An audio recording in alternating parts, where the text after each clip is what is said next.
All right, 10 minutes, let's go. Thanks for staying till the end of the day. Apparently you didn't know that there are beers out there, but stay. You can't go, no, you can't go now. All right, so this is an intro to the FN project in 10 minutes. A little bit about me. I'm both an engineer and a builder, 3X entrepreneur, previously the founder of a company, Iron.io. You can partially blame us for not Jeff, but Serverless. We wrote some articles back in 2010, 2011, not really thinking that it was going to be this thing, and it's actually this really big thing. So about 7 years ago, we talked about building serverless search engines. About 6 years ago, we talked about the future of software and apps as serverless. It was more of a marketing ploy.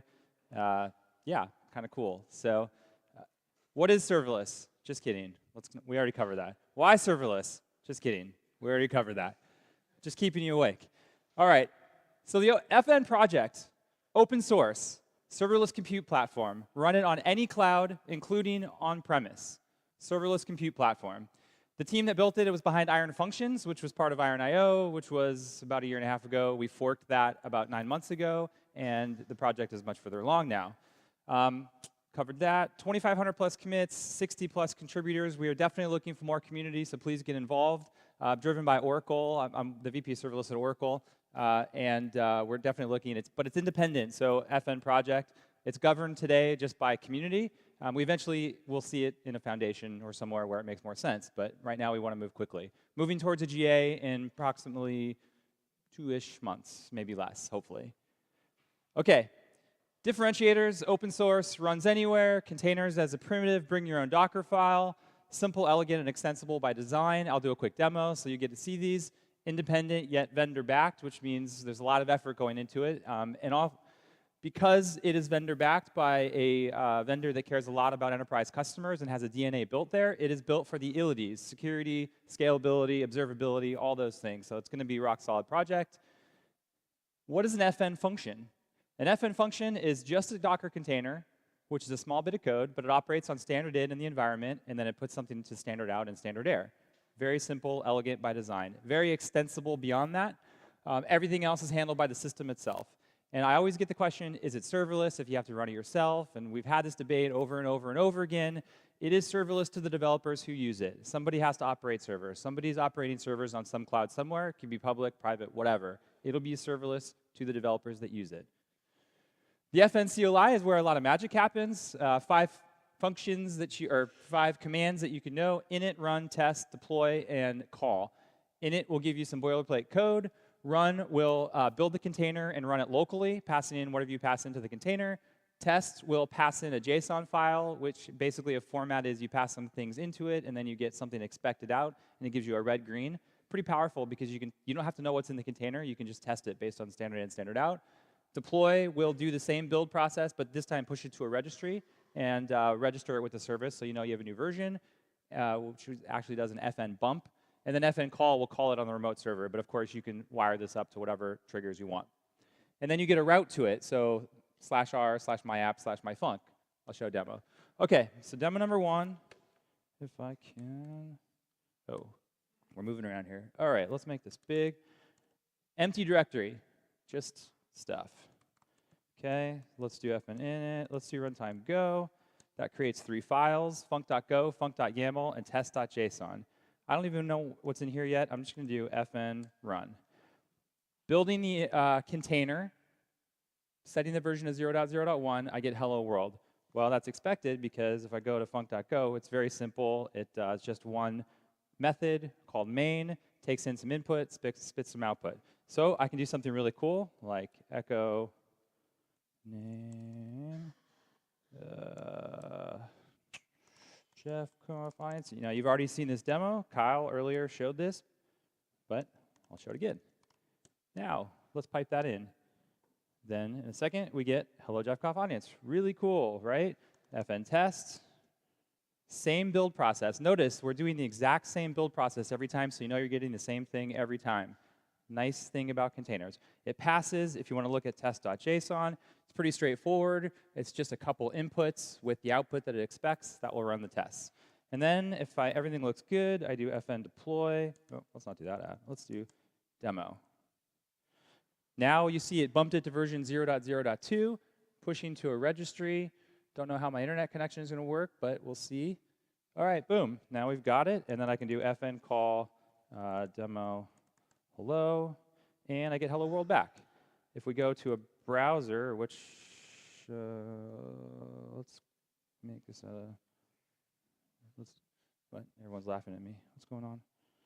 Yeah, so here it is. Here's a UI. We've got a demo. We've got a hello route here, and then that you can do stuff in here. So let's go back. Let's do, what should we do? Let's do, oh yeah, I'll just do one more thing. API.fn service, then demo hello. No, we want hello. And we get the same output here. All right, so one other thing. We've been talking a lot about Docker, so let's change this. Let's make this Docker. Let's get rid of the runtime. So what I'm doing, no.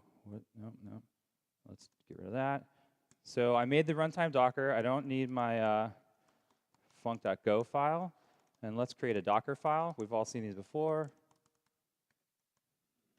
This is just the standard hello world. Now if we do fn run, runs it, we get the standard output from the Docker container that I had nothing to do with. It's actually on the Docker store, which is just the hello world example.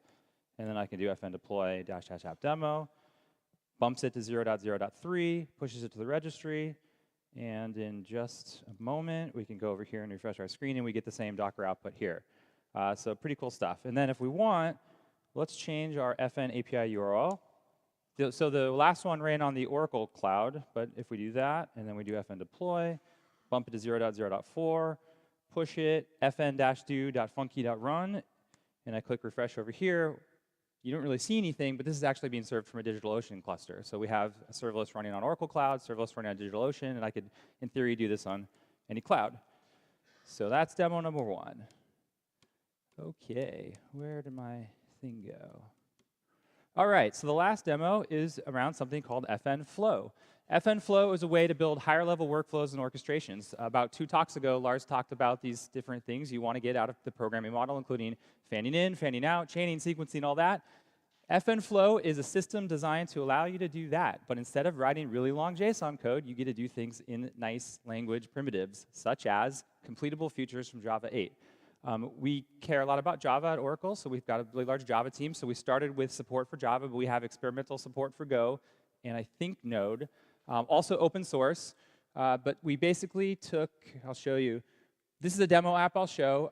It pulls images from Flickr of cars, detects the license plate on it, draws a box around it, takes the value of the plate, tweets it, and slacks it. When I first built this, I had a bunch of REST calls in here, which is like how I chained and linked all this stuff together. Now imagine having to change something downstream. You got to go changing all the hard-coded notifications, and it gets really nasty really quickly. It's basically an anti-pattern. What Flow does is allow you to change that to completable future-like code and pull that out into its own function, which then gives you nice primitive to be able to do those constructs like fanning in, fanning out, et cetera. I'm not going to go into details here, but this is what it looks like. The really, really cool thing, if you go through it, and we've got a bunch of examples, is this is actually triggering, well, probably 100 functions per run, because I think I pulled 20 license plates, and it's running a bunch of functions on each. You can create variables in here, and it will reconstitute those, whether they're heap or stack, all the way through the call graph. So you have all of the different access to variables through all of your functions. So it's like distributed systems, but made easier. OK, so demo number 2. Actually, let's just go to this. So this is, let's change this once and for all, shall I? Let's go here. Nope, don't thank me yet. OK. So here's an experimental UI we've been working on. If we do take this payload, just looks like JSON payload. I'm giving it a query string, a number 20. I'm going to take that payload. I'm going to concat it. I'm going to pipe it into fn call Vista flow. And this should, in theory, trigger a flow function, which is this is a graphical representation of this flow running. It's grabbing the images from the top. It runs really fast when it's on a cluster, but it's fanning out, doing the draw, and you can actually see we're already posting. Oh, it's already done. We're posting all of our images to Slack here. It works pretty well. It's all based on open source stuff, so I grabbed it. It's using the OpenALPR library. And what's really nice about Docker and Container Native is if you've ever tried to get some of these things to work, you'll see it's like 15 pages long of how to get OpenALPR to work, and then at the very bottom it says, or use Docker. And so that's all you really have to do is just say, bring this container and add it to the sequence here. So the cool thing about this is I can click on any node here, and I can actually view the entire call graph from this particular function all the way down how it was triggered to the beginning, which is here's where it composed from the 20 plates, here's where it grabbed them from the scraper, and here's where I called the original flow function at the very bottom. So we're sort of adding debugging tools and observability and traceability to what would be a pretty hard thing to debug in production, and that's what we're trying to do with Flow. So that's my entire demo. Thank you. Oh yeah, and final slide. Thank you.